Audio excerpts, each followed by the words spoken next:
Call to order the Budget Committee dated Thursday, November 17th, 2016. Roll call. Kathy, please. Yes, sir. Mr. Engelbart? Here. Mr. Guidry? Here, Ms. Kathy. Mr. Hunter? President Landry? Here. Mrs. Trimmie? Here. Mr. White? Here. And Chairman Brain. Here. You do have a quorum. Thank you, ma'am. Okay, we'll go to item 3, consideration of making a recommendation with reference to approving Move on 3, both bullets. Second. requests from the following entities for grant funding from the gaming fund.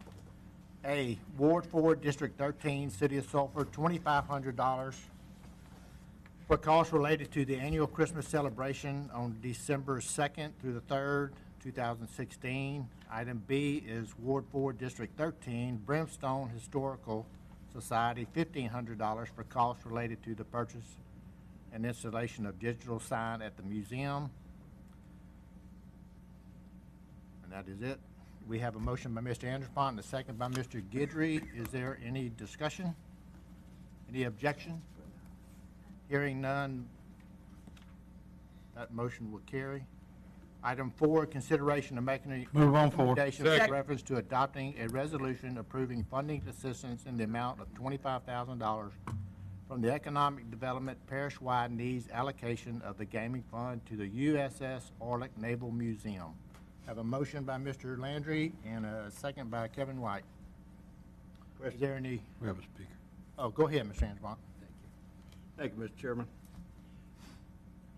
Brian, I guess I need to address this to you, and this is only one person's opinion, but I think that USS Orlick is probably more than the workplace it could probably be. I don't know, why don't we have that boat or ship or whatever it is where people, the public knows where it is and can visit the thing? I would actually, Francis, defer. I think we have a couple of representatives. They can explain better the location. Are they here? Mr. Yes. Let me recognize the ones that are here today. Ms. Dawn Carrier, Mr. Mark Boudreau, Dr. John Reggio, and Patrick Bernier. If Someone. Would yeah. one of y'all like to Doesn't matter come and me speak? This is a little bit of an update. Just state your name. Mark Boudreau. And your question is, where could we get it? And Yeah. Well, look, let me just give you an example. You go to Biloxi, you got the USS, whatever it is, Alabama, yes, sir. all kinds of planes and all of this, and it's easy to access to, you know what I mean? I don't know if anybody goes to see the Orlick where it is. I'm kind of confused as why it's not around the Civic Center or something. Maybe the water's too shallow. I don't know. That They're working on it. ball's in your court. Go for it. Yes, sir. And that is the case. The water's too shallow. It draws 14 foot. And when we first brought it over here in 2010, you know, it was our hopes to maybe be at the little marina, where the sailboats are at the foot of the bridge. Mm-hmm. And it was not really warmly accepted, I don't guess. And but there would have been a tremendous cost there. There's about 12,000 feet to get from the river to that area that would have had to been dredged. We would have had to maintain that. We'd have had to have infrastructure there, water, sewer, electricity, which would have been a tremendous cost there. And, you know, with just being museum and $8 a ticket to cross the deck for a tour, just would have never funded anything like that. The prime location that we had kind of settled on over the years later was at Isle of Capri, between the hotel and the bridge. We were actually able to get a Corps of Engineer permit to moor it there. We had some preliminary discussions with Isle of Capri prior to the Golden Nugget coming to town, and they were favorable for it, and then that kind of fell off.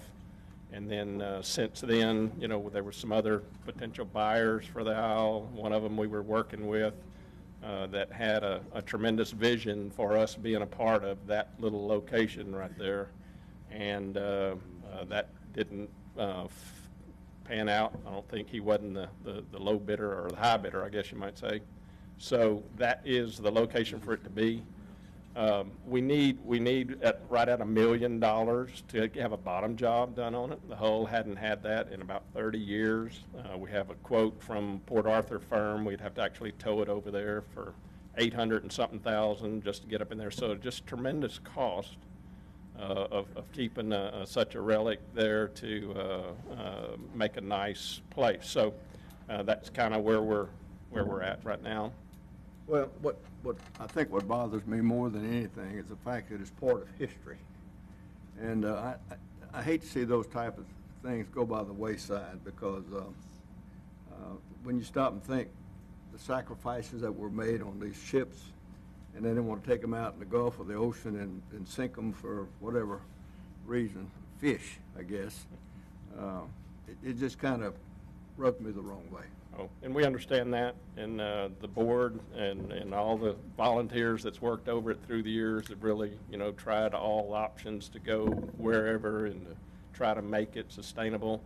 What's on the table now is that we have a offer, as you were saying, to reef it, but not only reef it, but would be to take as much of the artifacts off of it and create a museum at the USS Lexington for destroyers. They're interested in that and want to work with us, and the museum would probably still go on board the Lexington there. So the name wouldn't be lost. All the records that we have on there, all the videos we've taken over the years of veterans that's come out and shared their stories, just really impressive. All of that would be maintained. And so right now, short of any miracle that the Isle of Capri would come up, it's tenuous. Well, with new owners, maybe there's a There you go. ray of hope. Yes, sir. Okay. I yield back. Thank you, Ms. Antipani. Mr. Landry. And I'll just add, the proposed buyers of the aisle, they've sat down with them, but they really don't want to discuss it because they don't technically own it yet. So we're hoping that here in the next few months, when all that gets settled, and it's possible the gaming board doesn't choose them, because this first gentleman that they had worked with has also made an offer, actually a higher offer than what the Laguna tribe has, or Laguna Corporation, I guess the correct name, had made. So, I mean, it's just up in the air right now. I mean, it is possible that the first gentleman, they could work out that deal, or if this other company ends up with it, they may be able to, at that time, sit down at the table and work something out. I mean, it's possible. It's just right now, I know they're in need of some funding and to buy them some time, I mean, and to where all those decisions can be made. Best of luck to you. Very good. And on behalf of the board, we appreciate the funds there, and we'll make sure they're spent well. Okay, we have one more question, Mr. Guidry. Yes, thank you. I totally agree with Mr. Andrew point. I mean, location is key in a situation like that. But I also think that it's a great educational piece. And have you guys maybe put forth any type of grant or any type of paperwork to the state to see where maybe some funds could be maybe given to them for what you could use it as, being, Yes, sir. We've I mean, gone that's over great that. field trips right there, and we have it Yes, right sir. in our backyard. And we do a lot of field trips there, and we have, and that's part of our mission statement is education. The ship was built in 1944. It actually set sail right after the war was over, so there's just a tremendous amount of history behind it, and all of that's on board the ship. The ship's logs and everything is just really impressive. So we've had tours, we've had field trips to see the little kids come out and tour the ship, school deal. The buses drive up and 100 kids gets off. And we bring them to the back, and I make them pledge allegiance to the flag sitting on the back of the deal there. It's just really a blessing to go through there. And then also to be able to visit with the 91-year-old baker that was on the ship in 1947. That was just really I've been on it a number of times, and the most enjoyment I've had with my kids when we played laser tag. laser tag. Yes, sir. And we really enjoyed that. But we just want you to know whatever we can do. I mean, we think it's something that needs to be preserved because Very of good. what it represents. Thank you, So Jim. thank you for coming today. Thank you, Mr. Boudreaux. Okay, with that, is there any other discussion? Any opposition? Motion carries.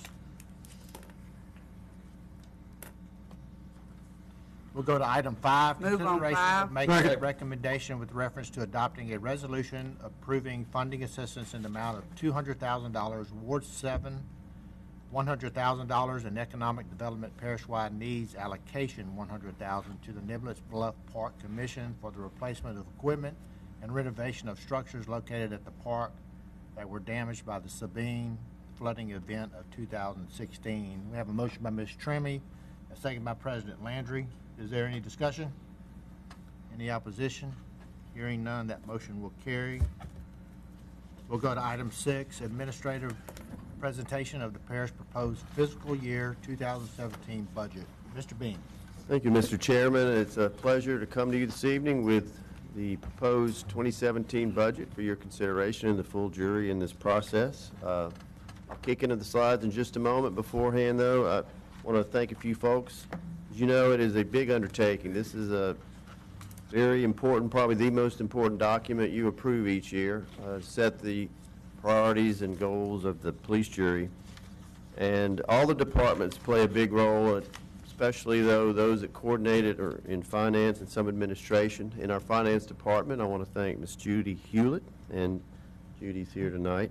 Sitting next to her is Lindsay Merchant. Also, you know Kelly Fontenot very well. She's helped. From administration, I want to thank Dane Boland, Alberto Galan, Jessica Williamson. But the one who really puts it all together is Ms. Tammy Buffkin, our finance director. An outstanding job as always.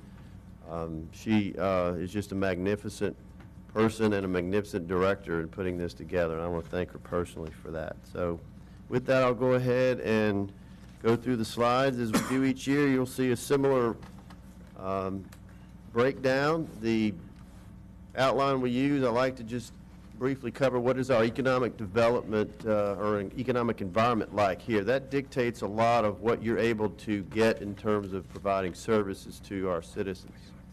In our second section, we'll do the numbers for 2017, and then we like to end with a little bit more of a look ahead at the bigger picture, or what does this budget do in context of where we are here regionally and in our time. So with that, let's talk about the economy a bit. Now, I know you can't read all those numbers. That's why I got a box there. I want to show you, this is the official document that the Southwest Economic Alliance puts out. And so if you look at the circled numbers, I put that in the orange box. For anybody who may think we somehow missed the boom or because of delays of a few projects, there's not much going on, that is completely wrong. 43 billion, give or take a billion, is actually under construction. Now that counts Cameron and Calcasieu, but as a region, we're all affected.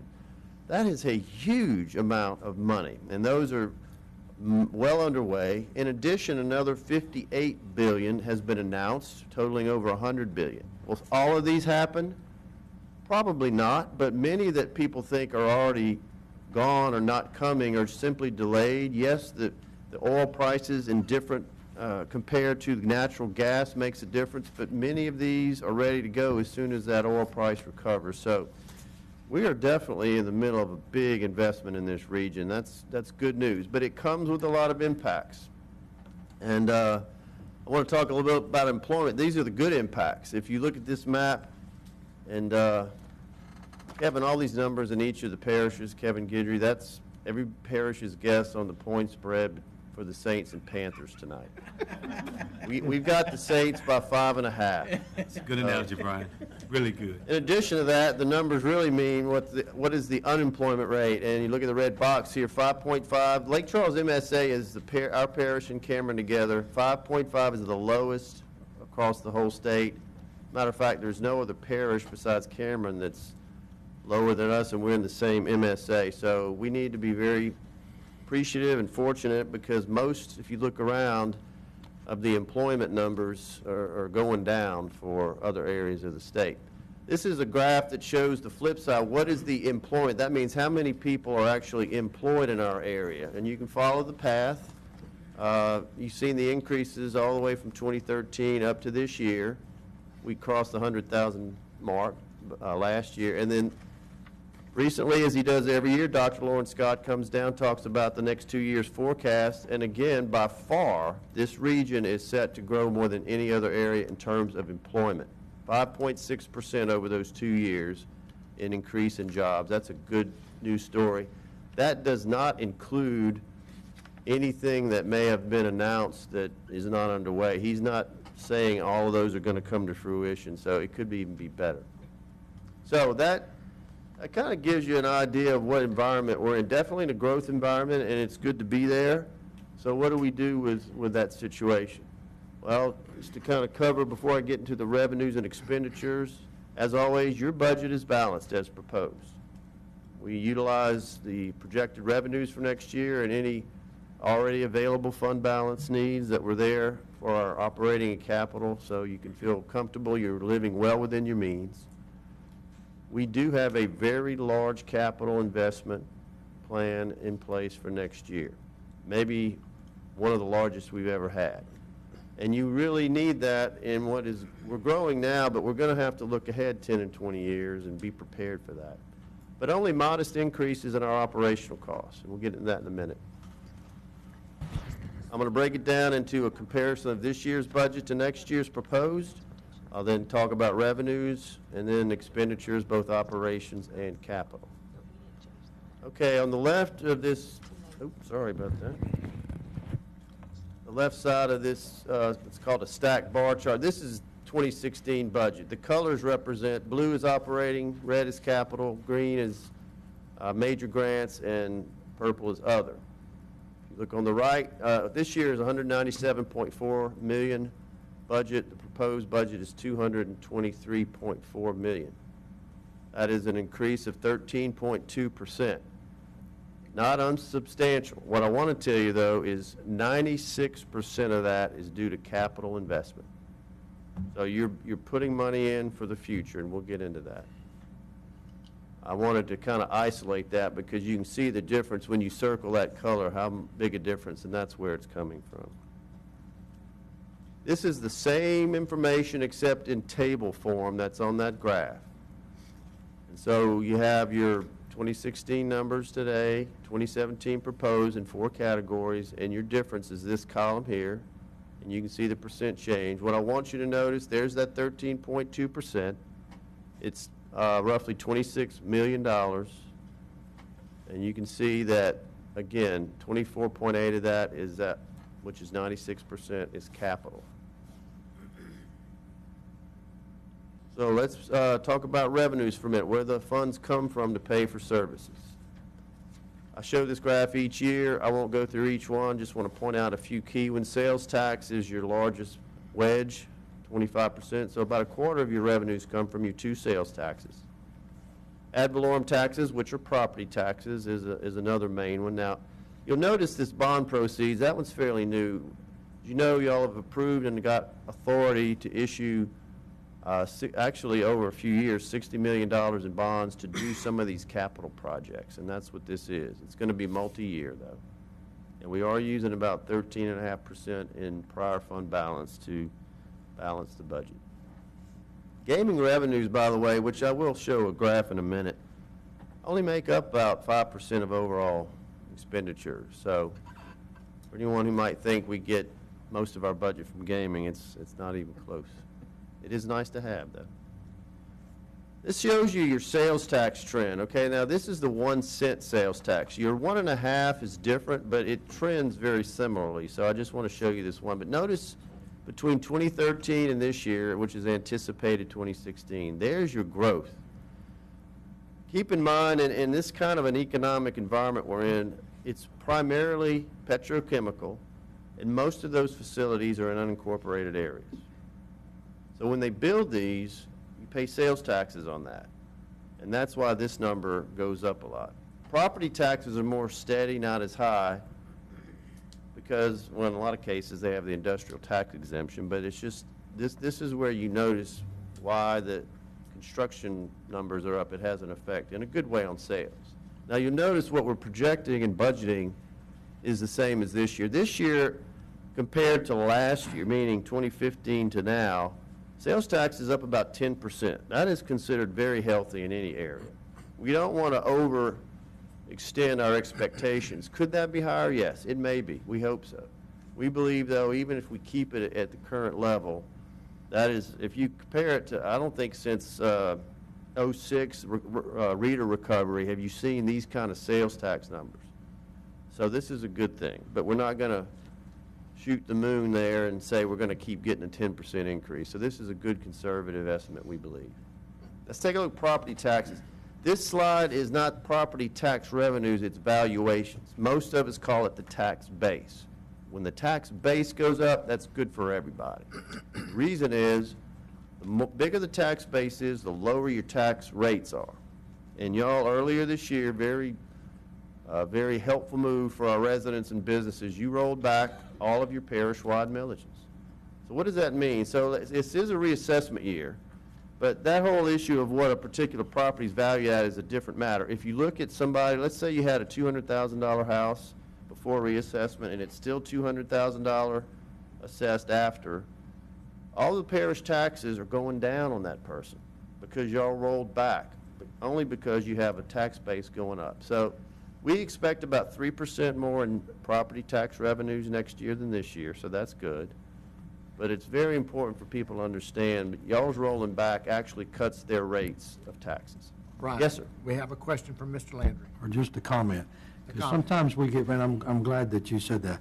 Sometimes I get phone calls with people when they go through the, they get a new, The reassessment. reassessment, I'm sorry. And of course, their bill went up quite a bit. Right. And some people think that we're collecting more from that. But, and I had to explain to them, well, no, we collect the same amount because we roll back. And even though, yes, you paid more and we might have collected more from you, overall, we collected the same amount that we did the year before. So I'm glad you brought that out, and there's a lot of people, they don't realize that. And in a way, it doesn't make sense, especially when you're the one, you're looking at my bill, well, heck, I'm paying more, you're bound to have collected more. You're right, Chris. I'm glad, it is confusing. I will say what I try to tell people when they bring that up, the reason it's up in their case is because their evaluation or tax evaluation went up. If they pull out last year's, the bill, if you will, from the sheriff's office, though, they'll see that when they do it this year, if they look at last year's, the rates on all your parish taxes are lower. But the bill is higher for them, but it's very hard to explain. Yes, sir. I always get amused when they say, what do y'all do with all that money? Well, I'm about to tell you. That's coming up in just a minute. I want to throw in this gaming revenue slide to show you what's going on in that market. 2013, you see the numbers. These numbers, 26.3 million back in 2013, that represents all public agency revenue, not police year. We don't get that much. This is everybody combined, including you. And then you'll see the biggie there. At the end of 14, Golden Nugget opened, and of course, the market grew. That's a good thing. It didn't cannibalize the other casinos here. So it went up healthy to 35 million last year. Actually, it's been down about 5% this year. We think that's got to do with the oil patch, and I think, 70% or so of the market here comes from Southeast Texas. Well, they're hit hard too. We are projecting a continuation of this year's revenues, not down, could go down. We think it'll flatten out, though. We certainly don't want to project that it's going up. I think that'd be a little too presumptuous. So, short answer is it's still a good revenue trend, but it has fallen a bit. Okay, let's move on to the expenditure side. You can answer that guy's question, Francis. As you can see, no big surprise, these are categories of spending. Public Works is almost half of what you do here. It's your bread and butter. Even with all of the changes and complexities compared to, say, I don't know, 30 years ago, Public Works is still a big deal. And that includes a lot of things that come under that title. You can see the rest for yourself. It's pretty well spread out amongst the various categories that you provide. I would say this is the easiest thing to show somebody if you get asked. And this is all, by the way, all this presentation tonight will be on our website. I think probably after Mr. Brame gives the report to the full jury at your regular meeting tonight. Okay, operations are only increasing 2.9%. That is actually a very low number. We have to remain competitive for our labor as well as anything else. Keep in mind, too, costs for projects are going up. That's part of a growth environment. You're going to get higher bids on things. But the budget includes a proposed 2.5% wage scale adjustment. Now, what that means, the whole scale moves. We got to keep up both inflation locally and competition. Yes, I'm sorry, go ahead. Sandy, Mr. White has a question or comment. Mr. Brown, on your last slide, I'm going to go back. one, yes. This one? I know when somebody looks at this pie chart, they're going to want to know what's in that other column. Can you elaborate a little bit on what falls into that other column? Yeah, if I had that sheet in front of me, which is in the folder in my office right now. I know that's going to be somebody's first question. What's 4% is going to other? Yes. Off the top of my head, I think, I'm trying to think of Burton Coliseum, that's probably under culture and recreation. Tammy, any help there? I think it's mainly your self-insured funds, so they really don't fit in the rest of it. Yes, okay, thank you. That would be workers' compensation, health insurance fund, property and liability. We actually have, our insurances are self-insured. We do go outside for what they call reinsurance for the big overages, but thank you, that makes sense. That's what that is. It was Now, there's a few, question and just any to know. little items, and by the way, if you would like, we certainly, Jess will make a note for me, we can get more exact for you, but that makes up most of that. Thank you. You okay? Or any of these categories, we can show you what goes into each one. It just kind of helps condense it for the public, because it's a long list. Okay, this 2.5, that is a scale wage. It doesn't count any merit increases an employee may get, or what they call step increases, which are done each year for those who meet or exceed performance measures.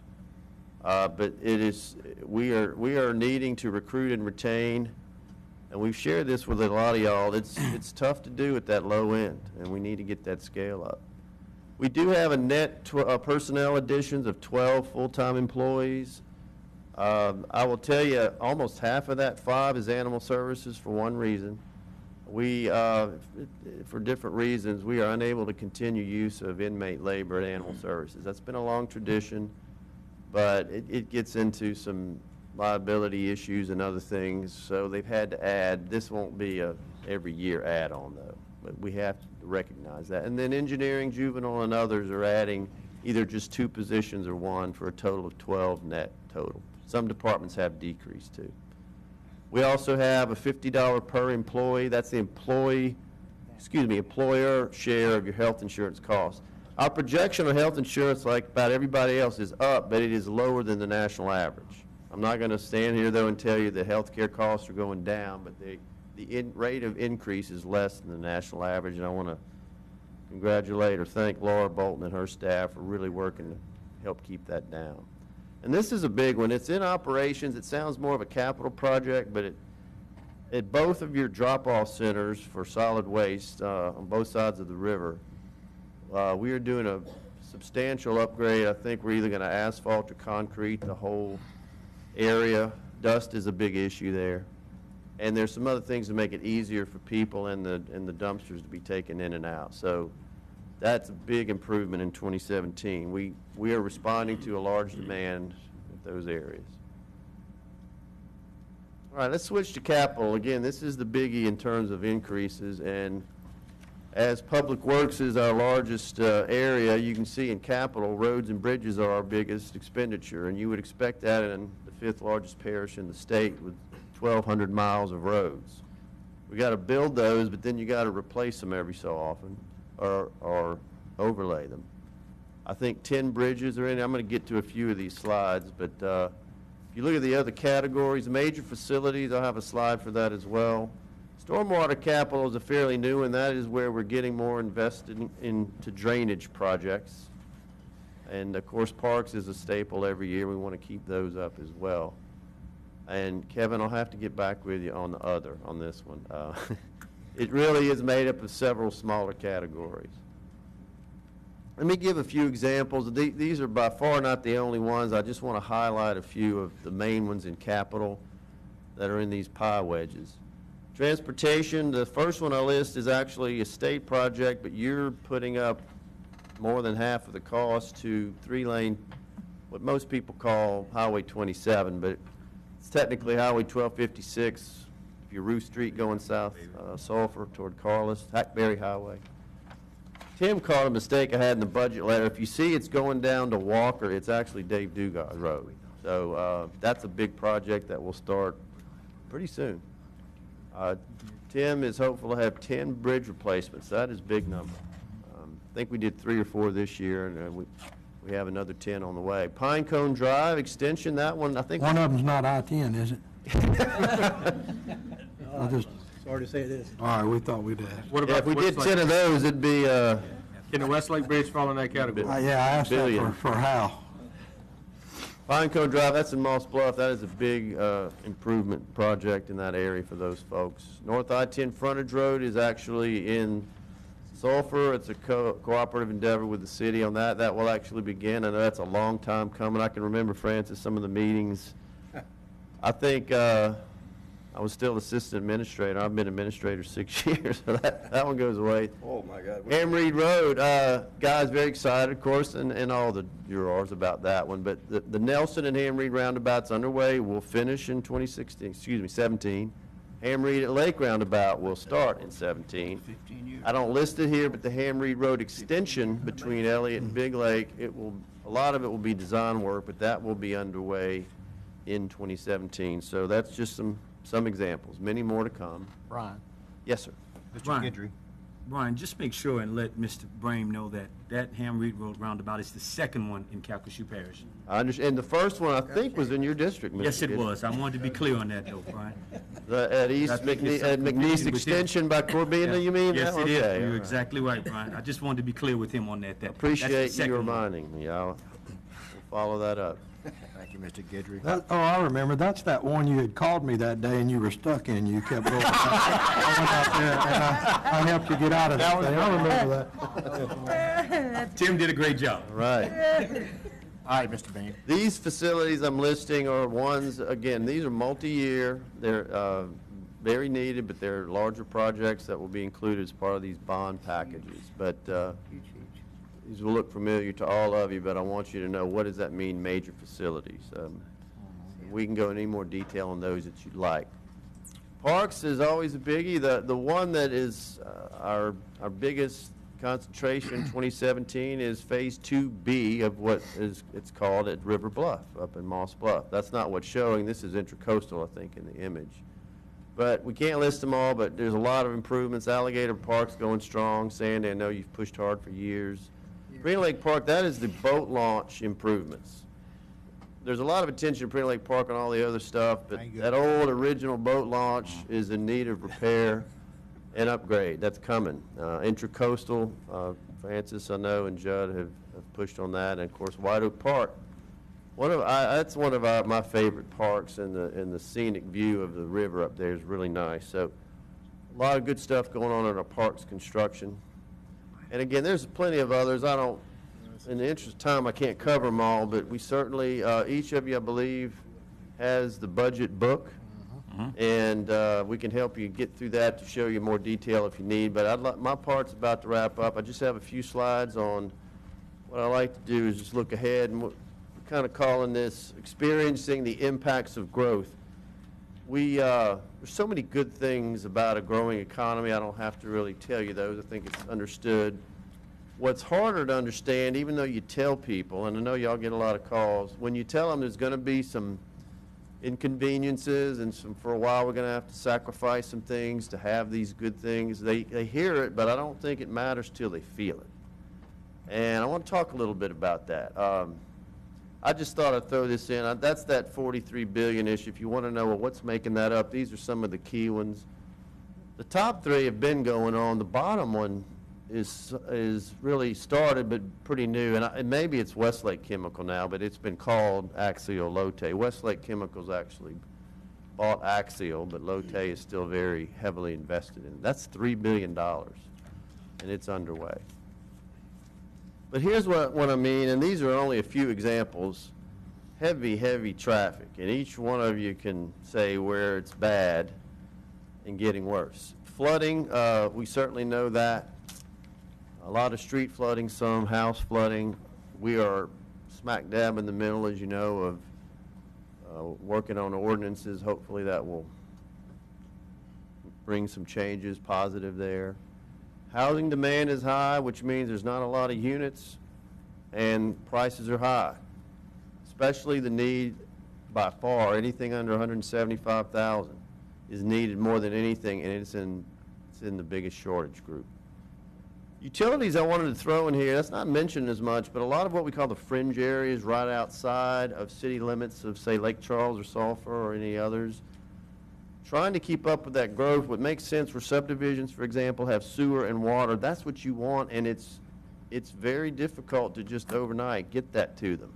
So that means we've got to work harder with cities to make sure we stay ahead of that growth. We do not want to proliferate in a bunch of mechanical systems if we don't have to, or water wells, unless we just can't reach them. So what does this mean? I wanted, if you know, why am I showing a guy with back pain? Sir Thomas More, who some of you may know also as St. Thomas More, who said, who more earnestly longs for a change than he who is uneasy in his present circumstances? And as I mentioned a minute ago, I think we'd say that today a little more crudely, is saying people won't change until it's starting to hurt. Now, I want to say that because this guy obviously has back pain, but you can tell it ain't the first time. He knows he needs to get something done, but he doesn't want to, and he's put it off. We feel as a community, as a parish, there's a lot of things we do that we probably know we need to change more than a little, but we don't really want to because it's hard, let's face it. But the times demand it, and when people are starting to feel it, that's when you kind of have to take advantage of that, because otherwise you can tell them you got to change, but it doesn't mean much until they feel it. So what are some examples? Are we really prepared to make real changes for issues such as standards? Our drainage standards are insufficient. We don't have appropriate ones to prevent future flooding if we don't make some changes, which you're very aware of that we're coming up soon. And I mentioned the fringe areas as well. What we call service structures, what I mean there is, it probably worked well for the time, but if you look at any fire, drainage, water, many of those, when you've got maybe 10 special districts in addition to 6 cities and a parish providing services, we need to ask ourselves, is that the best way in 2016 and beyond to be delivering these services? Think about our growth. Funding, we're not going to propose to you any new taxes next year for 2017 budget. We need to look ahead, though, and realize sewer, water, other things. There's a likelihood with growth we may have to do that at some point. Are we willing to? I think it depends on what we do with the money we have now.